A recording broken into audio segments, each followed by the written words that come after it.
Saludos amigas y amigos, bienvenidos a un nuevo episodio de Realidades Alternas. Soy Isela Madrid. Bueno, el día de hoy tengo un invitado muy especial desde España, Álvaro Álvarez. Él es médico epidemiólogo y vamos a comentar y vamos a hablar hoy de fantasmas. Álvaro, ¿cómo estás el día de hoy? Hola, ¿qué tal? Un saludo a todos. Bien, muy bien. Encantado de estar contigo. Muchísimas gracias. Ahí Álvaro participa en un podcast que está buenísimo. Les vamos a dejar el enlace en la descripción. Y pues primero que todo, no sé si puedes contarnos a qué te dedicas, aunque ya hice el pequeño anuncio, pero a qué te dedicas día a día y tal vez qué te atrajo a estudiar todos estos temas de lo paranormal. Bueno, yo, como bien has dicho, soy médico. Mi especialidad es la salud ocupacional. Me encargo de velar por la salud de los trabajadores. Y luego también soy epidemiólogo, que la gente piensa que se refiere solo al estudio de las enfermedades infecciosas, pero no es así. El epidemiólogo estudia la manera en la que enfermamos, es decir, lo mismo estudiamos una enfermedad de tipo infecciosa, como hemos dicho, no sé, el dengue, por ejemplo, que lo mismo se estudia cualquier otra enfermedad, como puede ser los suicidios, como puede ser pues, el infarto, etcétera, y lo que hacemos es buscar el porqué, el buscar el cómo y el buscar cómo prevenirlo. Y bueno, me has preguntado cómo me interesé en estos temas, ¿no? Bueno, hay dos. Yo en mi vida tengo dos sucesos. Siempre se dice que los médicos somos una especie rara, porque nos enfrentamos muchas veces a situaciones un poco complicadas y muchas veces estamos pues tocando esa interfase entre mundos, entre el mundo de los vivos y el mundo de los muertos. Yo he tenido dos experiencias que por ahora no les encuentro explicación. Una la sufrí yo, otra la sufrió mi padre, que ya no está con nosotros, y que si quiere te las cuento muy brevemente. Adelante, claro que sí. Claro, mi padre estuvo en un momento determinado muy enfermo, yo tendría 18 años, estaba empezando la carrera de medicina, que entonces empezaba con 18 años, igual que ahora, no, con 18 años. Entonces estuvo muy malito y entonces parecía que se iba a morir. Estuvo en la UCI, gracias a Dios se recuperó, y al cabo de unos meses, cuando estaba ya en casa, un día pues estábamos jugando al dominó, todavía lo recuerdo perfectamente, y estábamos echando la tarde para entretenerlo a él, porque él se quedó también con problemas de salud importantes. Le pregunté, porque además él había tenido un bloqueo. Normalmente cuando ocurre un hecho muy traumático, el cerebro lo que hace es que bloquea los recuerdos.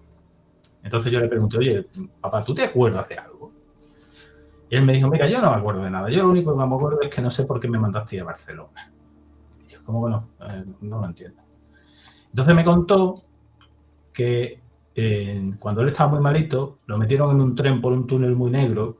Al final había una luz blanca y cuando llegó había unos señores médicos vestidos de blanco que le dijeron, Antonio, mi padre se llamaba Antonio, no es tu momento, vuélvete para Cádiz. Vivíamos en Cádiz, que es una ciudad que está al sur de España. Si te fijas, es una ECM de catedral. Completo. Catedral. Lo único que pasa es que hay varios factores que descolocan. No hay una figura mística ni nada. No, eran médicos. Y la segunda, que entronca mucho con el tema que vamos a hablar hoy en el programa, tiene que ver con cuando estaba yo en la carrera. Estábamos en tercero en España en aquel tiempo y ahora también.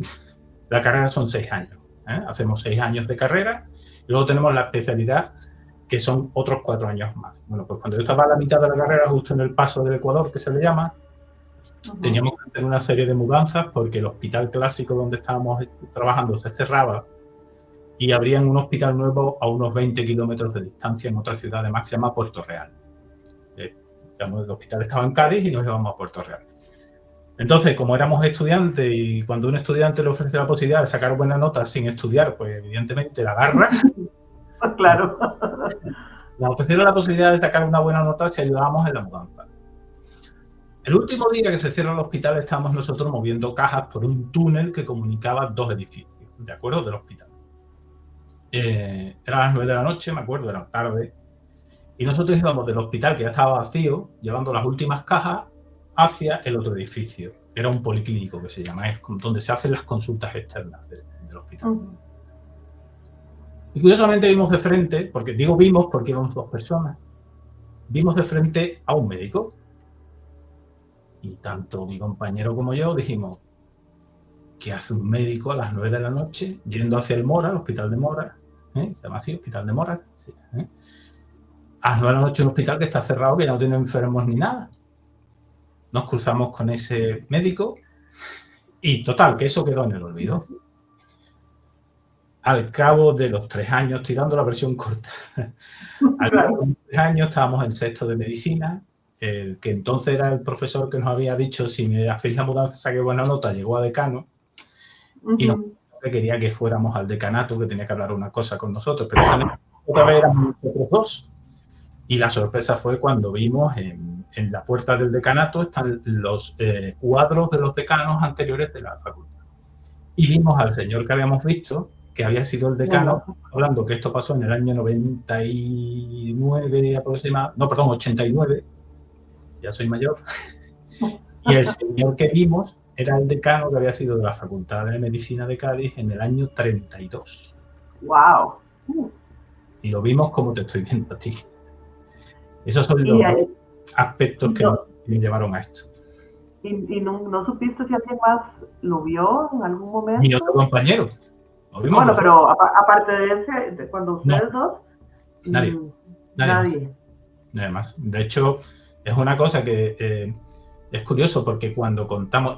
Ese hospital es un hospital, como todos los hospitales, es un hospital que tiene mucha historia anómala, paranormal, o como tú le quieras llamar. Y precisamente el sitio donde lo vimos es un sitio que además está como marcado. Ahí ocurren muchas cosas.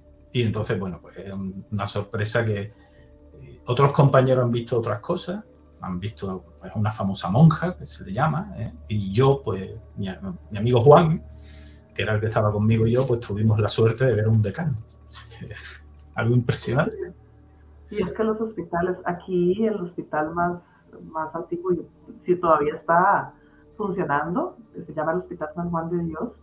Yo ahí hice el externado clínico y también tuve varias experiencias. No me voy a detener como a contarlas todas, pero hubo una en particular. Siempre yo hice el énfasis en cirugía maxilofacial y había una de las sillas, uno de los cubículos, que anteriormente esa zona había sido donde encerraban pues la parte psiquiátrica y estaban las puertas y todo así, gruesas de madera. O sea, era una cosa que a pesar de que lo habían hecho muy bonito y lo habían decorado, pues el lugar daba un poquito de escalofríos de recordar, ¿verdad? Y había uno en particular que yo decía, a mí no me gusta, yo cada vez que atiendo a un paciente ahí me siento observada, no me gusta, y yo lo evitaba, siempre como que me quedaba por el otro lado para atender en los que sí me gustaban. Pues hubo un día que, nada, tocó, dice la valla, le toca, solo aquel está desocupado, hay que suturar un paciente, unas extracciones, suturar. Bueno, estoy yo con mi compañero, trabajamos en parejas, estoy yo suturando al paciente y en eso siento que acá a la par mía, bueno, era el doctor Vargas, que en paz descanse, siempre llegaba y se paraba detrás de uno a ver qué era lo que uno estaba haciendo. Entonces ya tenía como esa vibra y uno ya casi que yo lo vi a alguien de reojo y yo dije, ya entró el doctor Vargas a ver cómo estoy suturando y eso que se acomoda uno muy bien y todo. Y entonces yo le hice ojos a mi amigo, que estaba asistiéndome, como, hey, ¿qué cara está haciendo? O sea, como, él ya no nos conocíamos, ¿verdad? Como, ¿qué piensa el doctor? Y él se queda así todo extrañado. Y entonces al ratito vuelvo yo como ya a ver y no hay nadie. Yo, bueno, ya se fue. Y entonces ya despachamos al paciente y le digo yo, Manuel, mi compañero, ¿qué cara puso el doctor? ¿Cuál doctor? Sí, no entró el doctor Vargas a ver qué era lo que yo estaba haciendo. Me dice, no. Y entonces ya Manuel sabía toda la historia porque, como les digo, eran un montón de situaciones en esa área y ya Manuel, ya todo asustado, se puso pálido, ¿verdad? Entonces son cosas que uno, pues yo no lo vi así de frente, pero lo ves con el rabillo del ojo y sentir la presencia. Entonces los hospitales tienen eso, definitivamente. Yo pienso, como decíamos, que como es un sitio donde ocurren grandes alegrías, grandes tristezas, y luego es un lugar donde la vida y la muerte están muy cercanas. Entonces eso también influye mucho.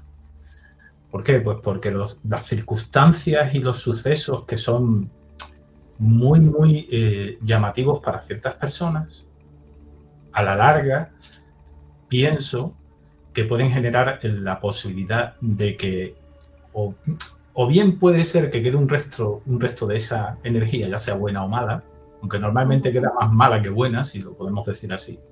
Siempre hay más, se asocia más el tema del fantasma, del espectro, a hechos no agradables, más bien desagradables.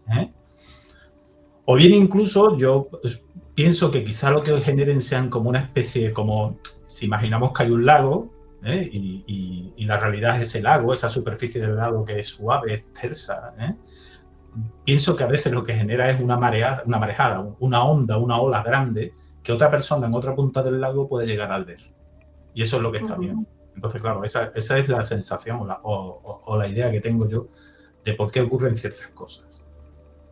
Y es que es muy curioso, pues los lugares con ese tipo de energías, como energía residual, memoria localizada, pero donde están los fantasmas tradicionales, que todo el mundo los ve y siempre que se asoma por la ventana la monja o la dama de blanco, y que es como repetitivo el patrón, pero es diferente cuando ya hay como cierta interacción con el espectador.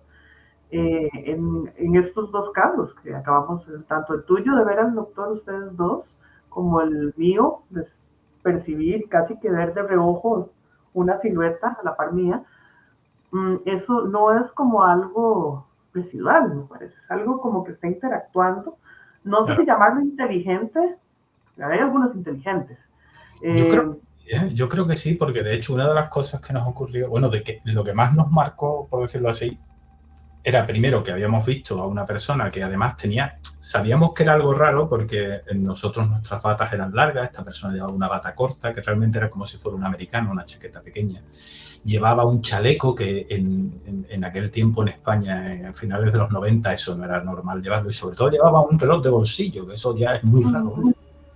Sí. Y además interaccionó con nosotros, porque nosotros cuando veíamos a un médico, pues uno se cuadraba, ¿no? Se ponía muy serio, muy sí, decía, buenas noches. Y aquel hombre nos miró, asintió y se rió, o sea, sonrió, por decirlo así.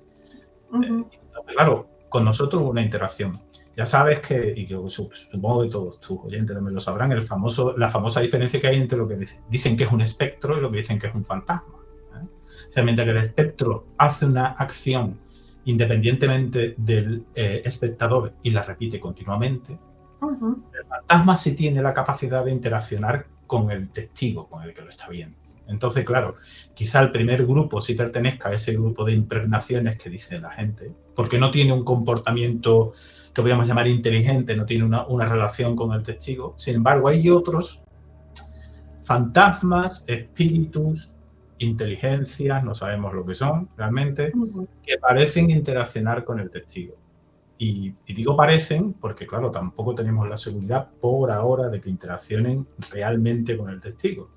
Pero sí hay algo que termina creando una situación que es reconocida por el testigo y que luego el testigo puede contar. Y nos cuenta cosas que a veces son sorprendentes. Claro, yo lo he notado en las poquitas, porque sí han sido poquitas psicofonías que hemos captado con respuestas inteligentes. Bueno, allá aquí nosotros seguimos el trabajo de Germán de Argumosa y todos estos pioneros, pero cuesta, no usamos Spirit Box ni nada de esos equipos que hay ahora, yo la verdad no confío mucho. Sin embargo, tenemos una que otra psicofonía donde preguntamos un nombre y nos dicen muy sutilmente el nombre de la persona. Recuerdo un caso que nos contestaron, es Tita. Entonces, pues preguntamos quién era que estaba ahí y les preguntamos a los dueños de la casa, esta Tita era la señora, porque nos dijeron que la mamá había muerto, que le decían Tita, y nos dicen no, a la que le decían Tita era a la mamá de ella, que también había vivido ahí hace mucho tiempo.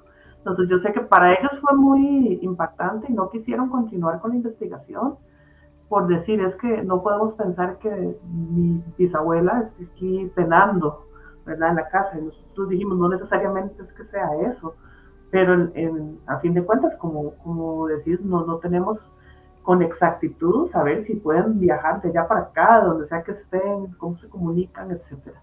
Pero de que lo hacen, y de manera inteligente.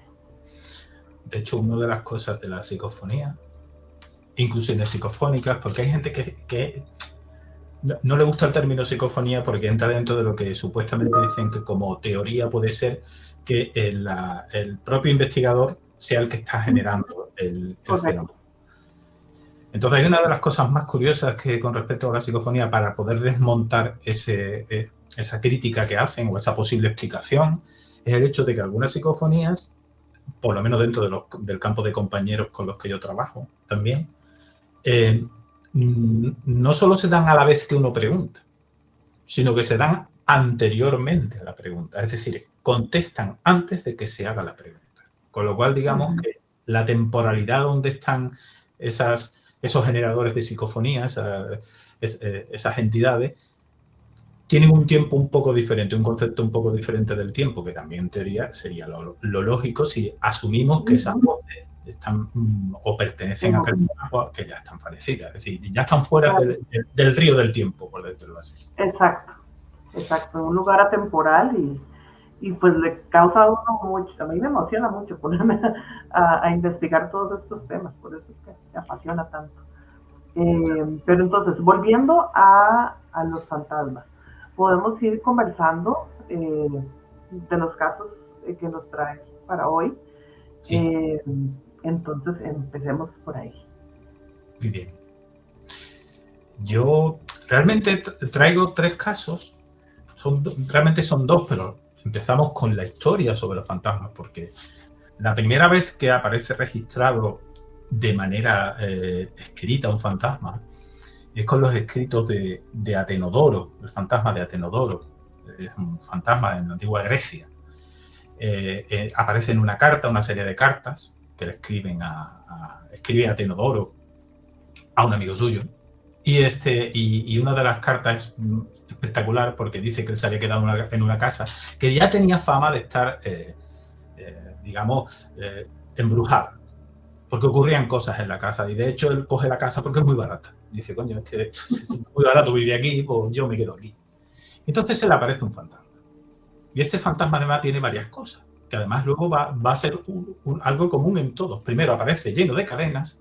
Recordemos que incluso cuando mucho tiempo después, cuando aparecen los fantasmas de Navidad de Charles Dickens, aparecen rodeados de cadenas, aparece vestido de blanco con el sudario, que es la imagen típica que tenemos del fantasma, y es lo que y la imagen clásica del fantasma es la sábana, ¿no? La sábana famosa del fantasma, que realmente pertenece a lo que es el sudario del fantasma.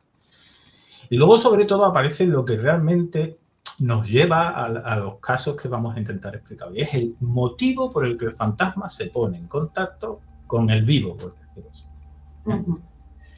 Y en este caso era que había una persona a la que habían enterrado mal. Es decir, el hecho del enterramiento es muy importante en muchos aspectos, en muchas culturas, y alguien no puede ser enterrado de cualquier manera. Tiene que tener su propio rito para ser enterrado de manera adecuada, para que pueda pasar al otro mundo. Mientras que no se cumpliera cierto rito, pues no podía pasar al otro mundo, no podía dejar estaba aquí atrapado, que es lo clásico de ciertos lugares o de ciertos lugares comunes con respecto a los fantasmas. Este hombre Atenodoro al final consigue encontrar el cadáver de este supuesto hombre que había sido además asesinado y que lo encuentra rodeado de cadenas, como vio al fantasma, y consigue hacerlo perfectamente por su entierro. Digamos que este es el primer caso documentado realmente de la interacción entre lo que podría ser un caso paranormal de un fantasma y un testigo vivo. Y además es un testigo de lo que ahora podríamos llamar, que ahora está muy de moda, los testigos cualificados. Es decir, por cualificado un testigo que tiene cierta entidad a nivel de estudio, cierta base de tipo científica, etc. Digamos que este es el primer punto. Pues damos un salto brutal, hay varios casos, y entonces una de las cosas que a mí me gusta mucho, porque además eso es parte de es una deformación profesional, es que cuando uno hace un estudio de una situación, cuando uno va a estudiar una enfermedad, lo primero que tiene que hacer es un estudio de la situación, es decir, ¿cómo está la cosa? Pues una de las cosas que a mí me gusta es bucear mucho en lo que son pues las historias antiguas. Es decir, ¿qué ha habido anteriormente con respecto a lo paranormal? Porque muchas veces nos llevamos sorpresas de cosas que han pasado que ahora tienen una nueva manera de verse. Y buceando entre muchos casos, empiezo a ver algunos casos que son bastante inquietantes. Y es aquellos casos donde el fantasma lo que hace es precisamente lo que hizo el de Atenodoro. Es aparecerse a los vivos para decirle, oye, a mí me hicieron algo malo, yo no puedo descansar tranquilo y necesito que alguien haga algo por mí. Claro. Encontré varios casos, algunos simplemente eran pequeñas noticias. Había uno espectacular también que hablaba de una señora en un pueblo de Sevilla, que es otra ciudad también del sur de España, muy conocida también, supongo que la conoceréis, que decía que llegó a la comisaría de policía y decía, mire usted, a mí todas las noches se me aparece una señora diciendo que su marido la ha matado.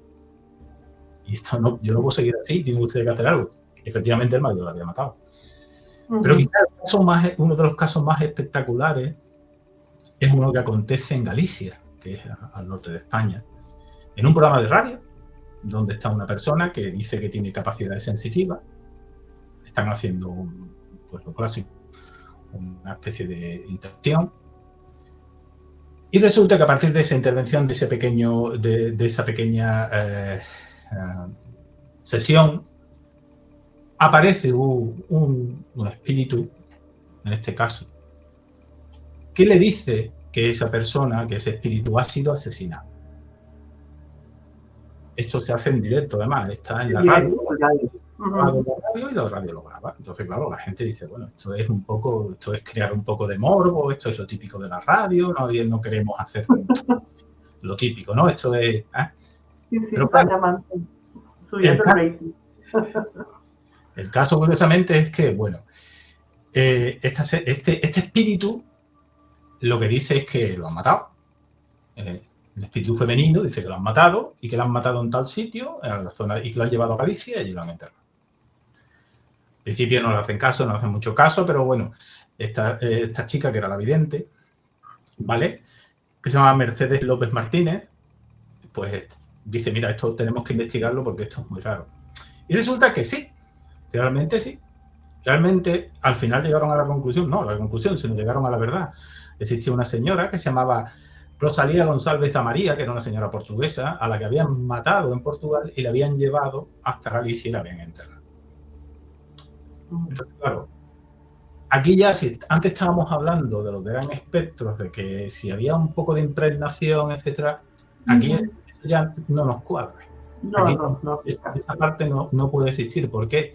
Porque aquí, como muy bien dices, existe un acto inteligente de una entidad, en principio, por decirlo así, no natural, que se pone en contacto con ciertas personas para decirle, a mí me ha pasado algo. Yo no puedo estar tranquila. En este caso, Rosalía. O yo no puedo estar tranquilo. El caso que veremos ahora. Y yo necesito que vosotros hagáis algo y que digáis la verdad. Entonces, ¿qué es lo que ocurre aquí? Yo siempre, es la gran pregunta que siempre me hago. Uno se puede llevar una alegría muy grande o uno se puede llevar un disgusto muy grande. Pero parece ser que lo que más influye en la aparición de los fantasmas siempre son los hechos negativos, no positivos.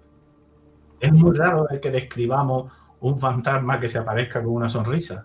Normalmente el fantasma suele ser alguien atormentado. No suele ser alguien que haya tenido que sea una persona feliz, no sé si decirlo así, un espíritu feliz, ¿no? Normalmente son atormentados, de hecho incluso hasta la literatura los muestra como atormentados. Sí. Desde Hamlet, cuando se le aparece su padre y le dice, a mí me han matado. Si os fijas es lo mismo, es decir, el fantasma se aparece a Hamlet a decirle que a él le han matado. Y es más, le dice quién lo ha hecho. Y ese es el tema, es decir... Sí, yo me imagino que también tiene que ver con el hecho de que una persona que logra, bueno, morir y estar con todos sus asuntos en orden, pasa al próximo plano, trasciende, y por eso es que rara vez Alguna persona describe ver, más que todo, o quizás las apariciones post-mortem así inmediatas, donde dicen es que de repente vi a mi papá radiante, sonriente, a una prima mía le pasó, estaba parado en la escalera, yo me asusté, me quedé así, lo vi, y se veía joven, me sonrió y desapareció, y era que el señor había fallecido, como esa despedida, esas apariciones momentáneas donde sí se ve la aparición feliz, pero luego ya trasciende. Yo me imagino que es el mismo mito de los asuntos inconclusos de todos estos fantasmas que hace que, y por eso siempre es con esa connotación negativa, donde me enterraron o me hicieron daño, me mataron, ayúdenme, o no quiero tal vez que le pase a alguien más. Creo que por ahí puede ir mi hipótesis personal. Es que yo pienso, yo creo que si utilizamos un símil, esto es como el que quiere ir a un lugar y puede ir a ese lugar o en avión, en tren, en coche o andando. Vale, si no tiene dinero, irá andando. Si tiene un poco más de dinero, puede ir en autobús, etcétera. Si a lo mejor puede permitirse comprarse el billete del tren de buena calidad, va en tren. Y ya los señores que van en avión son los que tienen pues, más dinero, más posibilidades. Pues yo pienso que aquí pasa lo mismo. A lo mejor lo que están intentando hacer estas entidades es comprar su billete de avión. Para que yo pueda comprar mi billete de avión para irme a donde tengo que ir, pues necesito, pues en este caso, pues que se arregle cierto tema que está pendiente para que yo me pueda ir. Yo creo que todos hemos visto una película espectacular que se llama Al final de la escalera, donde realmente también se presenta ese caso. Una película que hizo en su momento, ¿cómo se llama? George C. Scott, donde él a una casa, porque hay una cosa muy curiosa que en el siguiente caso veremos, que es que todo empieza porque en una casa ocurren cosas extrañas. Siempre es lo mismo. Es decir, en una casa hay fenómenos extraños que hacen que las personas que viven en esa casa pues empiecen a interesarse por qué es lo que pasa en esa casa. Y yo pienso que es precisamente eso, es decir, es como no tengo nadie que me ayude, ya porque no tengo nadie, no tengo conocidos, etcétera, pues me he quedado anclado en este lugar porque no puedo coger el avión, me he quedado aquí en este lugar y yo voy a intentar pedir ayuda. ¿Qué ocurre? Que muchas veces esa petición de ayuda se malinterpreta, se cree que es algo agresivo contra el testigo, el morador de la casa que está sufriendo los fenómenos, ya sea pues, el tipo poltergeist, por ejemplo, etcétera. Pero a lo mejor lo que son es un grito de ayuda. Claro. Es eso. Llamar la atención, y si hay alguien más sensible en la casa, tal vez con ese voy primero para ver si me puede ayudar, y lastimosamente la gente al no comprender termina asustándose más y queriendo exorcizar al pobre fantasma. Claro, y aparte, y no solo eso, sino que puede ser que haya una persona que sea sensible en la casa, en esa casa que está ocurriendo algo, que sirva como antena o como amplificador. Y el resto de la familia o de las personas que viven en esa casa que no son tan sensibles, terminen pudiendo ver el fenómeno o sintiendo el fenómeno porque esa persona que sea sensible ha funcionado como si fuera el amplificador que tenemos en casa para poder tener wifi en una habitación o en otra, o wifi, o para poder ver la televisión en un sitio porque nos llega mal la señal y hay que poner un amplificador en la antena de televisión. Ese tipo de... Muy curioso porque también existe esa otra parte de todos estos fenómenos que es lo que es la persona que lo sufre. Porque podemos tener dos personas en la misma habitación, una siente una cosa y la otra no siente nada. Es como si uno fuera sordo y el otro tiene un oído maravilloso.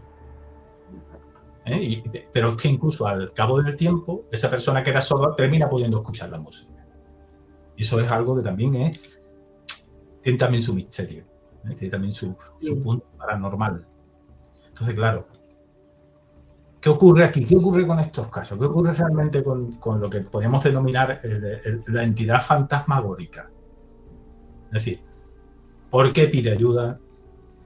¿Por qué normalmente pide ayuda? Porque ha sido un suceso que no es agradable. ¿Por qué una vez que se resuelve el suceso, esa entidad consigue desprenderse de esa carga y puede evolucionar, subir a otro plano, como lo queramos decir, subir o bajar, no lo sabemos, porque no, los conceptos de espacio son un poco extraños. Incluso el tiempo, es decir, el mismo concepto de tiempo, también es complicado, porque para nosotros es muy sencillo, porque siempre vivimos en el tiempo, vivimos en un río, en un tiempo, pero ¿cómo puede ser para alguien que no vive en el río del tiempo? Porque ya no está vivo. ¿Cómo puede ser alguien que está a la vez en el pasado, en el presente y en el futuro? Sí. Es un poco complicado para nosotros entenderlo ahora. Llegará un momento en que lo entenderemos, desgraciadamente, o afortunadamente, no lo sé. Pero ese es el caso. Entonces, estos casos son muy, muy espectaculares porque además terminan rompiendo muchas de los posibles peros que puedan poner otro tipo de personas más escépticas a este tipo de sucesos. ¿Por qué? Porque la persona que vive en la casa normalmente no tiene ninguna relación con el fantasma. En segundo lugar, porque esa persona que vive en la casa termina sabiendo algo que ocurrió en la casa o le ocurrió al dueño de la casa que no tenía ni idea. Pero es que ya es más espectacular porque a veces ni siquiera la propia policía que estudia estos casos tenía ni idea de que eso era un problema. Claro. Eso es lo que llama la atención en estos casos. Por supuesto. Vamos con el siguiente. Sí. El siguiente caso es un caso muy curioso que también lo encontré buceando y es un caso que ocurrió en México, curiosamente. No ocurrió en España, ocurrió en México y bueno, empezamos con lo mismo, una casa que está embrujada supuestamente y resulta que hay dos personas, ¿vale?, que tienen sus nombres, son María Jesús de Miranda y María Vallejo, que acuerdan con el dueño de la casa alojarse allí en la casa y dicen, bueno, como siempre, como la casa está embrujada, es más barata, pues nos quedamos. Lo lógico. Claro. Evidentemente, mientras que están allí, pues ocurren muchas cosas. Ya desesperadas llaman a un medium. Llaman a un medium, un sensitivo, como queráis llamarlo. Aunque hay cierta diferencia entre lo que es un medium y es un sensitivo. Hay una diferencia clara, pero bueno. En este caso llamaron a un medium. Es decir, una persona que es capaz de ser, en cierta manera, poseída por los espíritus para que ellos puedan darlo. Pues se llaman medium, son los medios. Otra cosa es el que ve cosas o ve, eso sería un sensitivo, una persona que es sensible. Ahora, el medium es una persona que adquiere la personalidad del fallecido y por lo tanto habla como el fallecido. Total, que esta persona, pues llaman al medium, ¿vale? Y consiguen saber por este medium que allí estaba enterrada una persona. Precisamente el que estaba originando todos esos trastornos que ellos achacaban a un duende. Era un clásico. A un poltergeist sería, ¿no? Si utilizamos la clásica poltergeist, ¿vale?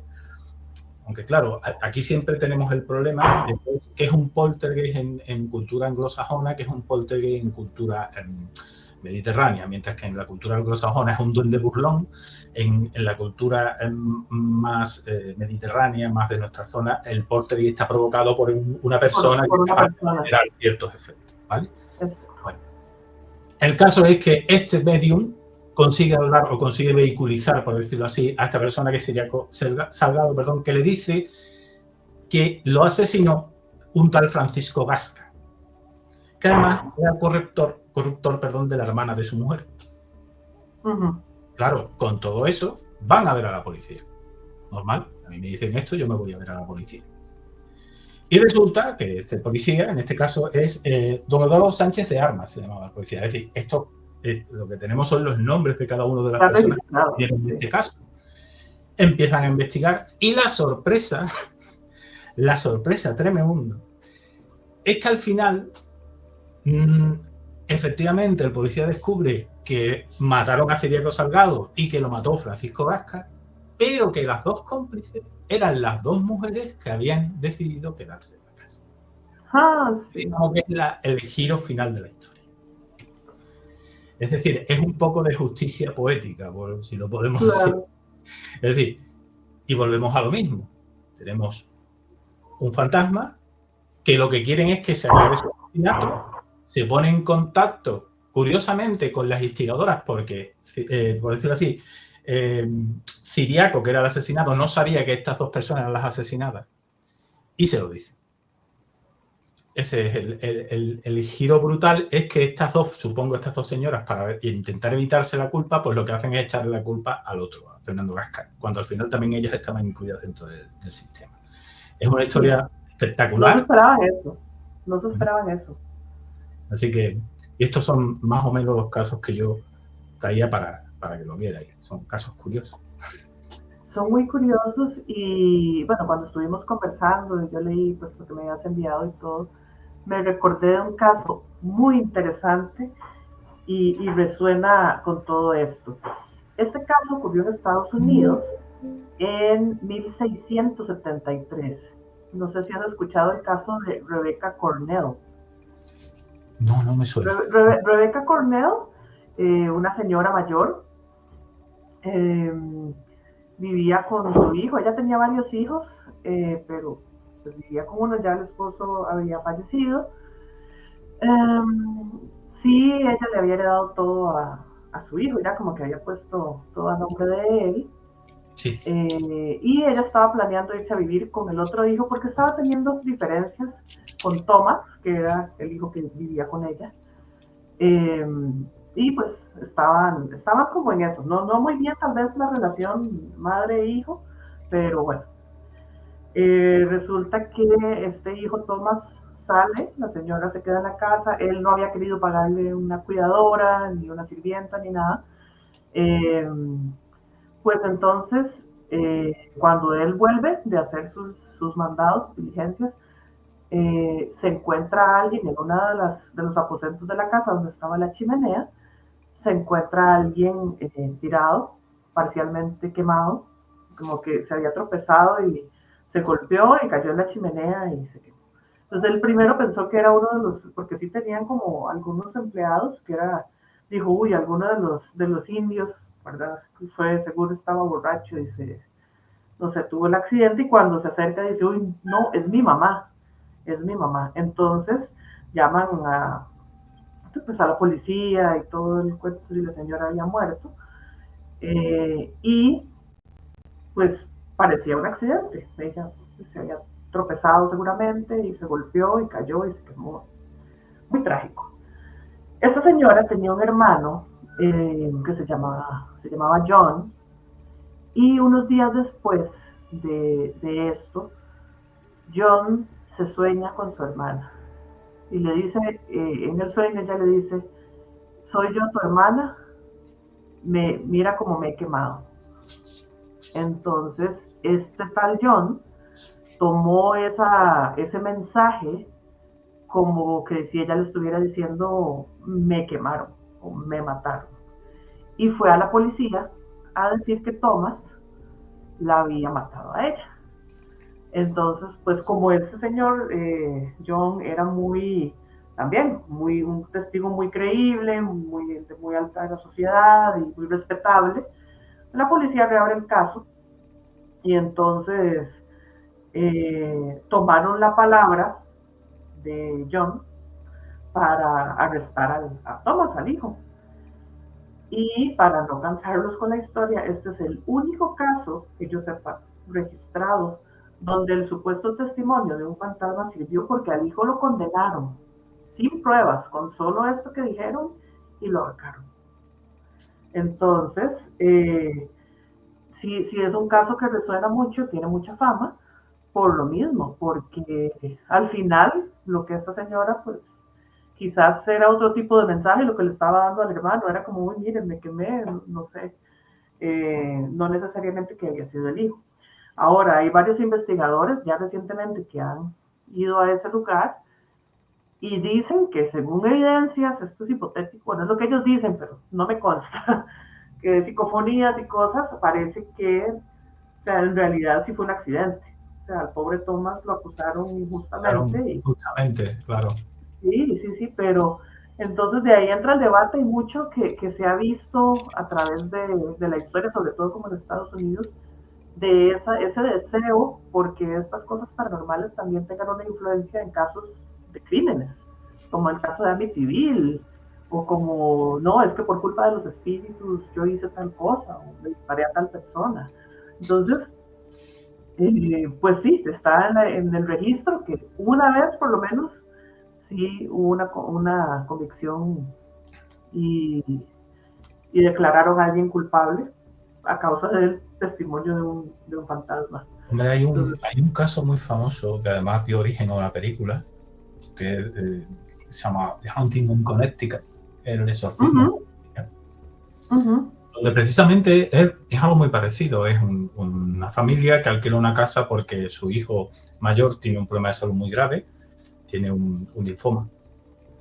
Y entonces tiene que ponerle tratamiento, tiene que estar cerca del hospital, porque claro, tiene los efectos secundarios del tratamiento. Esto es real, ¿eh? Esto es un caso, aunque la película está un poco exagerado.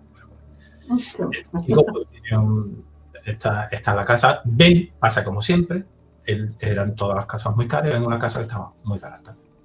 Y dice, bueno, pues como la familia estaba muy apurada, porque sabemos que en Estados Unidos, si te pones enfermo, pues realmente te arruinas directamente. Entonces, pues imagina lo demás, con todos los gastos que tiene que pagar la familia, ahora encima tener que estar pagando un alojamiento. Bueno, total, que alquilan la casa.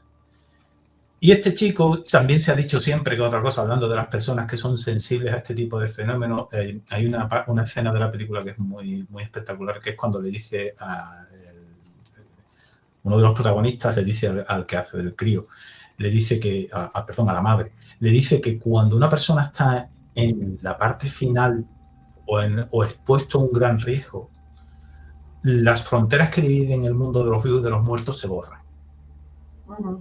Y todo empieza porque este chico empieza a ver cosas. Empieza a ver cosas que no consigue, no sabe qué es lo que es.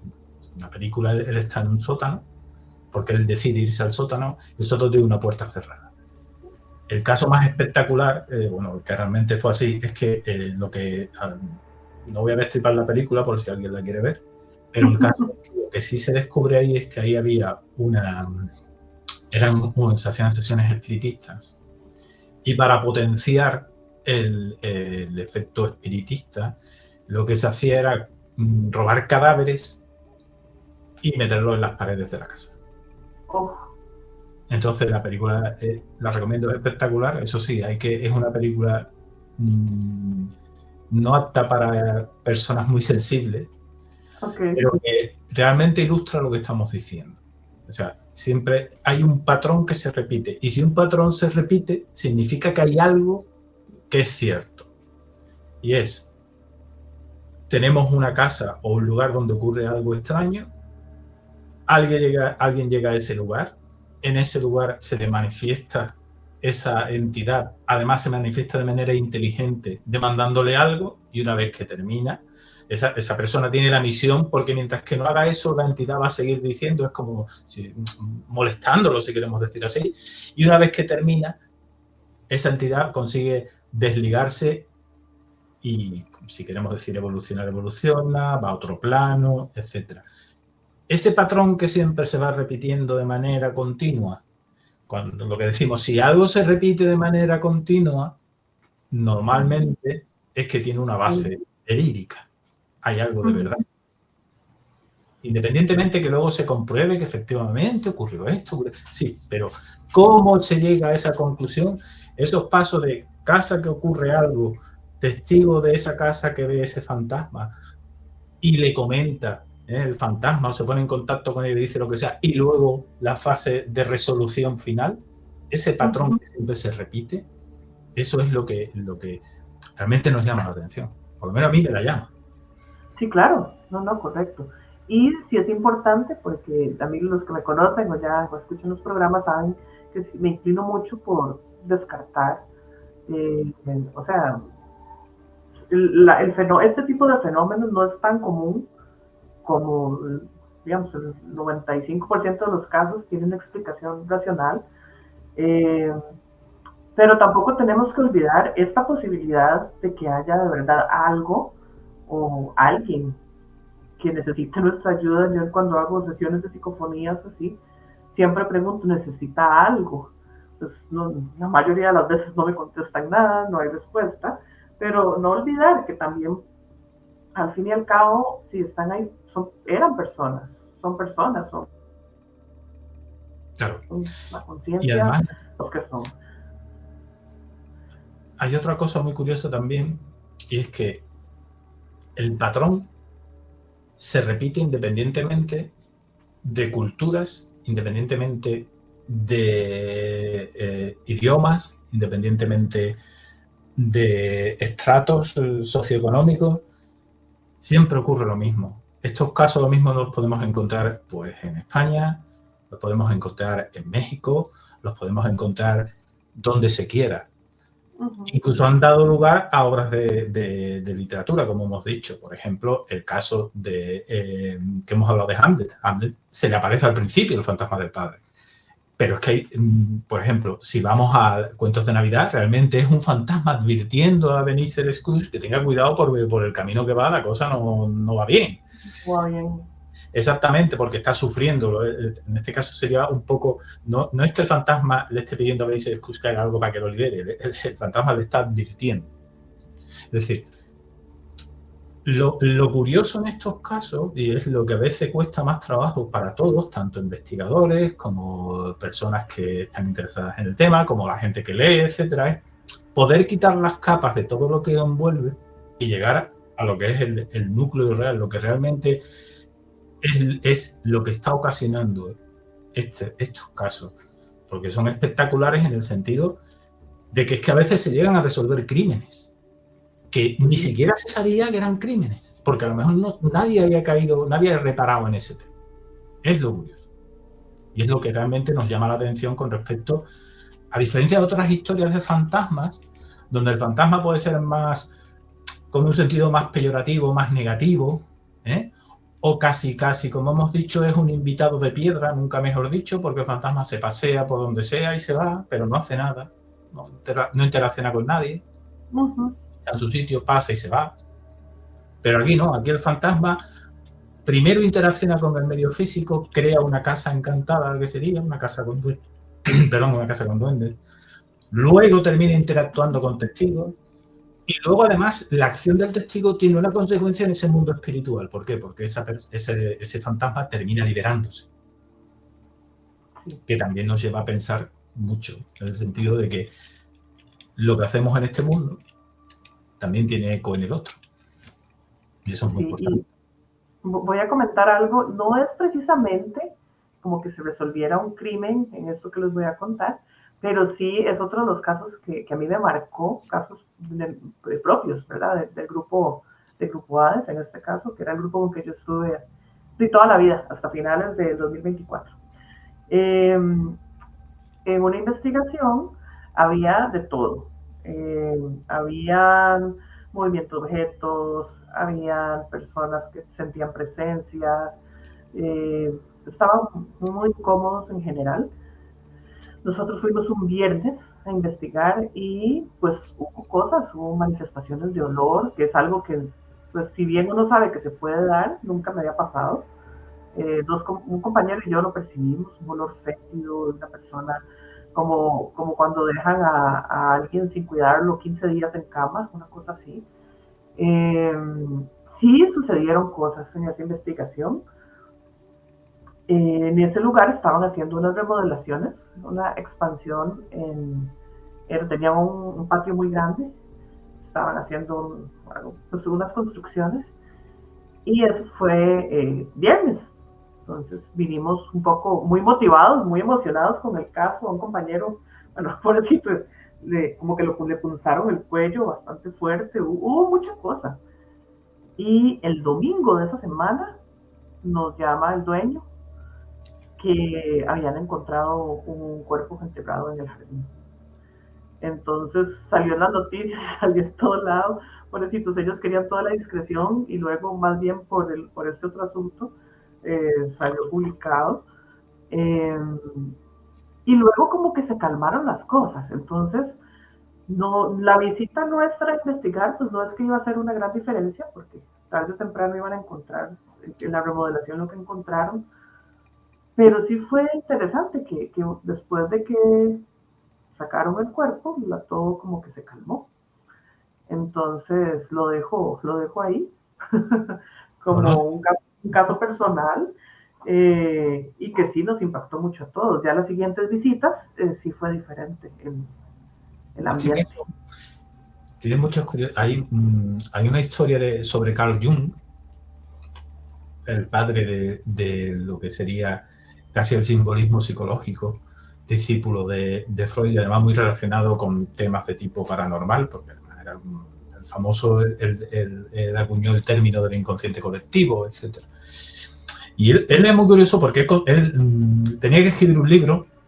El hombre estaba ya muy cansado, ¿no? Estaba con mucho, digamos, en medio de la vorágine, y decidió irse a un sitio muy tranquilo, creo que era un molino, si no recuerdo mal, en medio de la campiña de Bélgica, para poder escribir tranquilo. Y el caso es que todas las noches se le montaba una batalla napoleónica enfrente,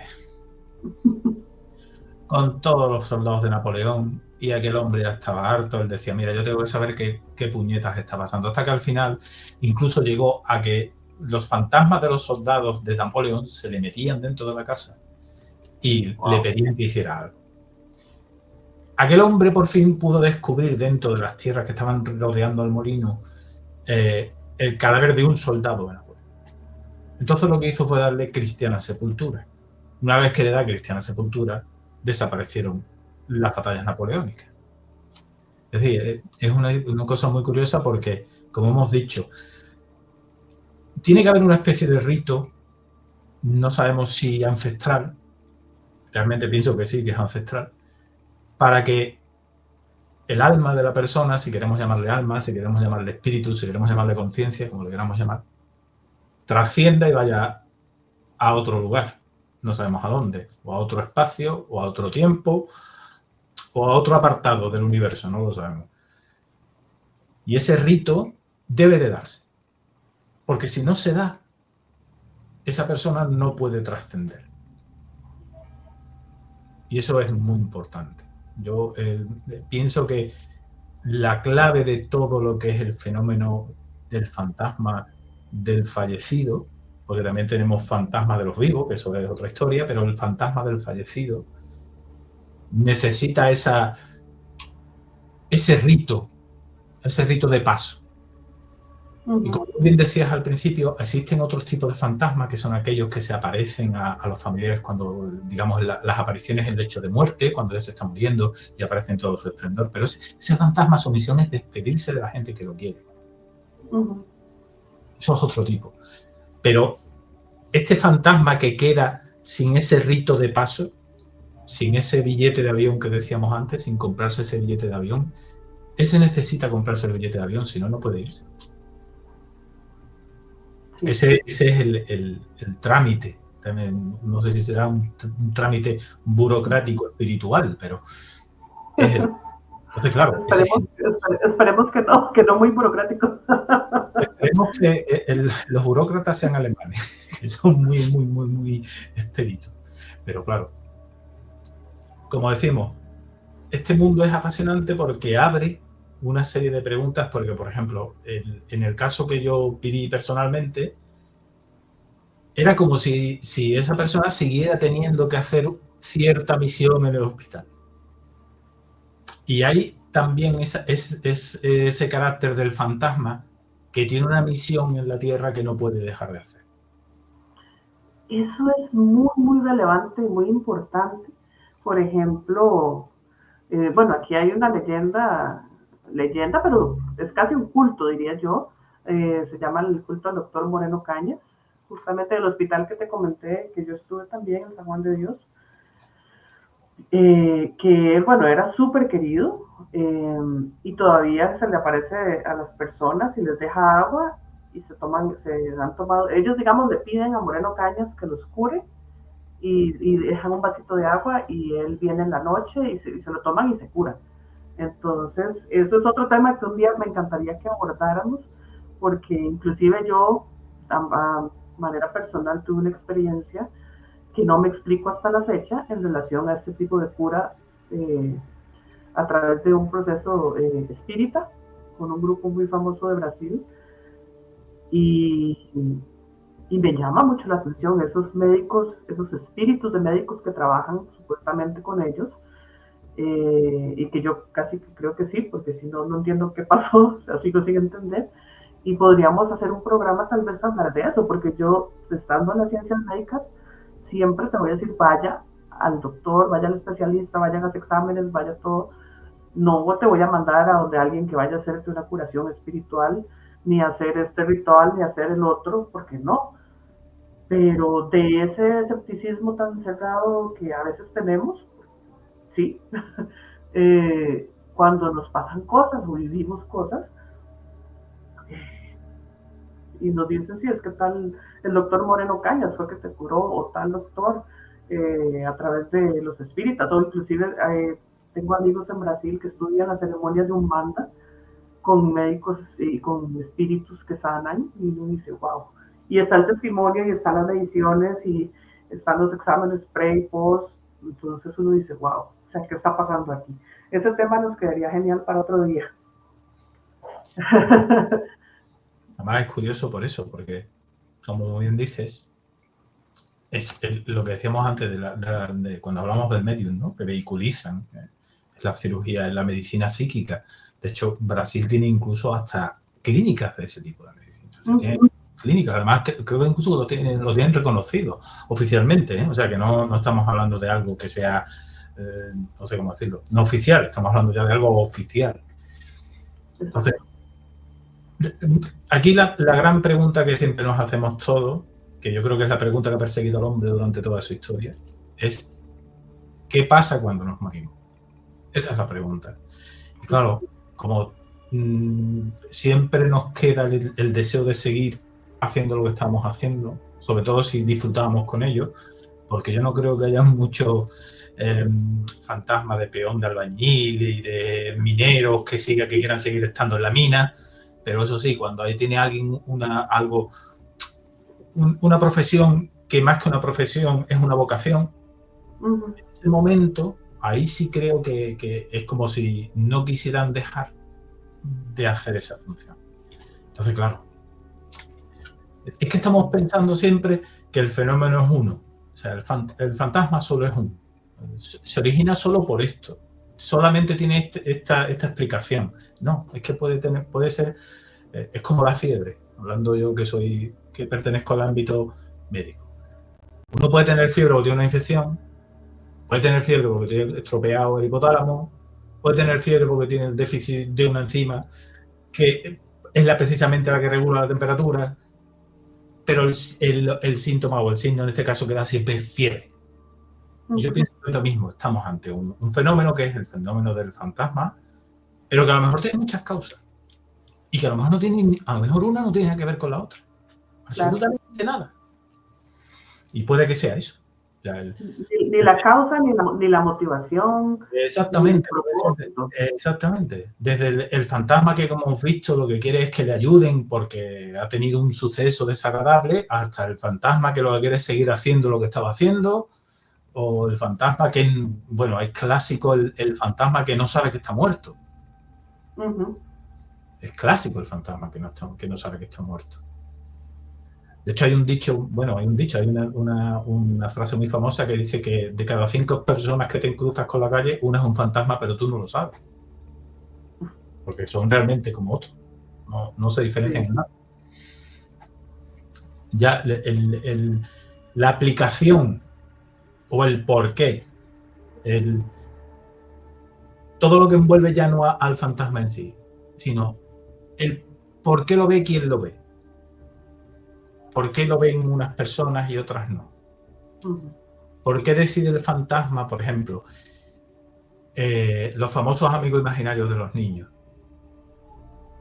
¿Por qué parece ser que cuando somos pequeños, yo tengo un recuerdo muy claro de estar jugando con mi abuelo, pero mis 2 abuelos murieron antes de que yo naciera? Entonces, ¿qué ocurre aquí? El hecho de por qué a ciertas edades o ante ciertas circunstancias, por ejemplo, otro efecto clásico del fantasma, el famoso caso del tercer hombre. Es decir, esa figura que ante una situación terrible, de gran riesgo, dirige a una persona para salvarla, que se vio tanto en el tema del 11S, de las Torres Gemelas, como en temas de personas que son escaladores, etcétera, que dice que ha aparecido una figura que les ayuda y que cuando llegan a salvarse, oye, ¿dónde está el otro? El otro no está. Es decir, esa ayuda, esa guía externa. Todo eso son pruebas de que realmente existe otro mundo, de que realmente trascendemos. Sí. Y sobre todo, ¿qué nos puede decir un escéptico? Entendiendo escéptico por el mal uso de la palabra escéptico, porque escéptico es el que duda. Yo creo que los que nos gustan estos temas, entre otras cosas, es que dudamos, porque nos gusta saber lo que no es de lo que es. O sea, nos gusta diferenciar lo que tiene explicación de la que no lo tiene. Pues, ¿qué explicación da el escéptico clásico que rechaza de plano todo este tipo de fenómenos ante estos casos? ¿Qué explicación da, como tú dices, a que una persona le solicite a un médico fallecido que lo cure y se cure? ¿Cómo es posible que una persona sea capaz de decir exactamente qué le pasó, dónde está enterrado, etcétera, a una persona que no conoce de nada y que luego se comprueba que es verdad? Que no se lo está inventando.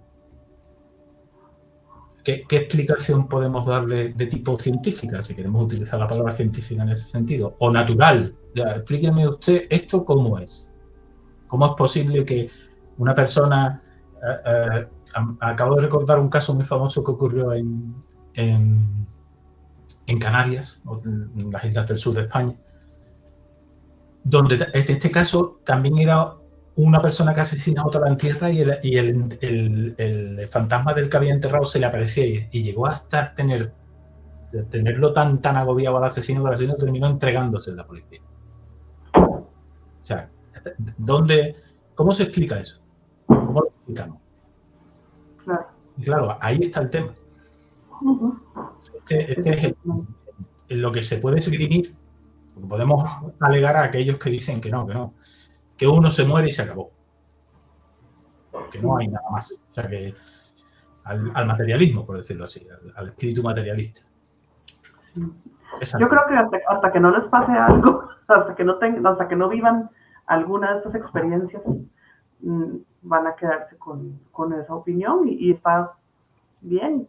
A mí, yo puedo decir que siempre he sido bastante escéptica y si empecé con todo esto era para explicar por qué me pasan a mí este montón de cosas, porque ya todos acá, los oyentes que me conocen, saben que he tenido experiencias con ovnis, con fantasmas, con percepción extrasensorial, o sea, con todo.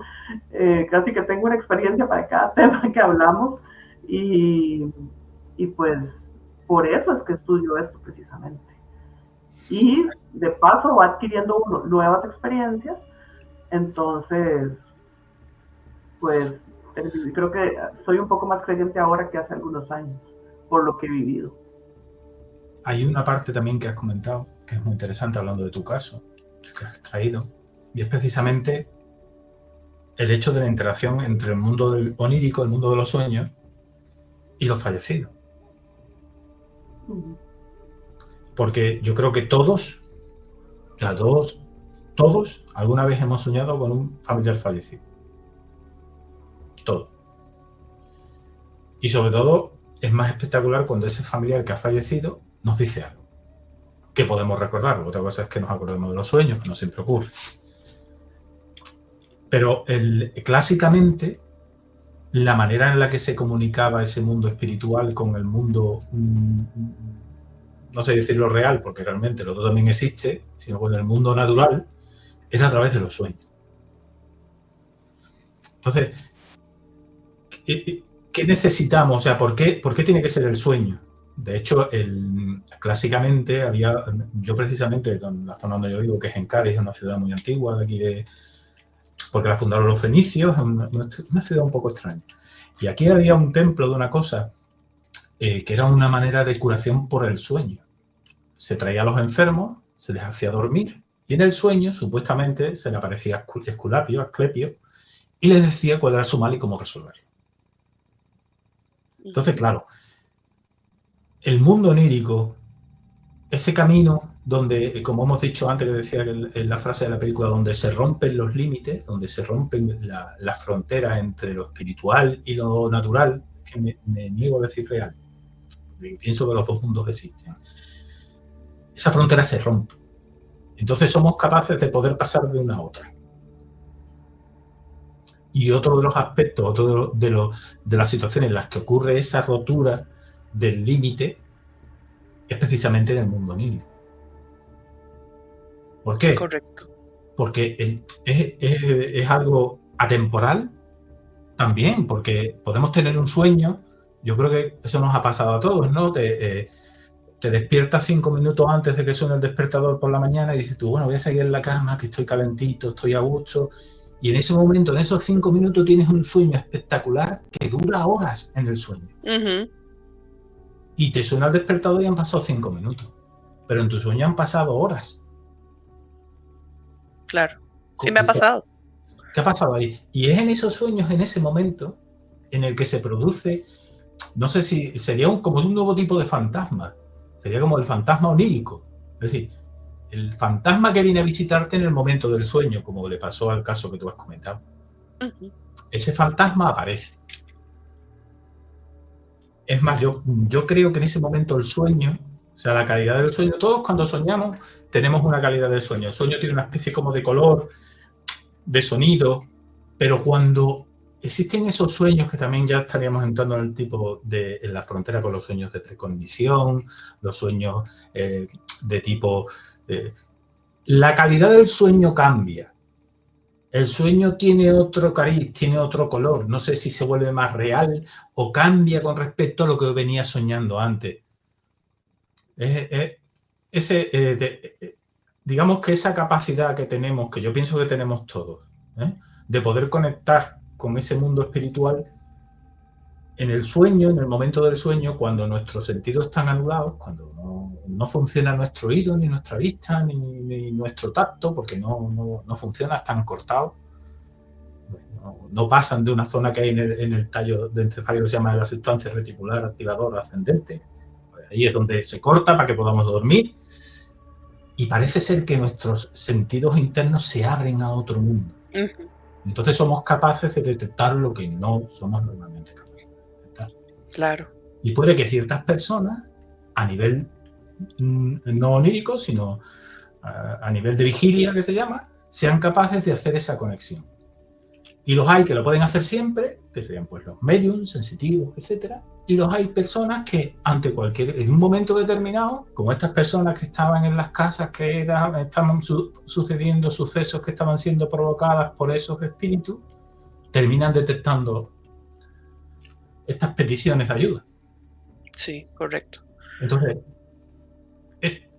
si lo vamos mirando así, es como si todo tuviera una relación, como si fuera una red, que todo está relacionado, que cualquier cosa paranormal que veamos, cualquier cosa anómala, paranormal, como le queramos llamar, cualquier cosa espiritual, una curación que no podemos explicar, un presentimiento, cuando uno dice, sé que va a pasar algo, pero no sé qué es. ¿Y por qué? Uh-huh. Dice, no, porque me siento raro. Dice Sí. tú. Ese es el tronco común. Ese es como el hilo de cable del que salen los demás cables. Exacto. Ese es el tema.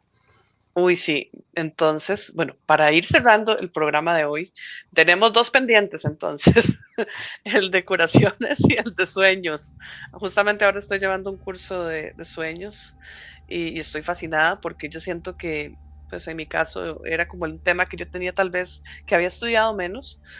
Y sí he tenido los sueños, doy para el análisis extenso de sueños raros y también sueños mediúnicos. En mi familia se ha dado bastante también soñar y transmitir mensajes y viene siendo parecido. Es que está todo relacionado. O sea, no debemos, pues si bien para estudiar me gusta ordenar los fenómenos, pero al final es todo está conectado.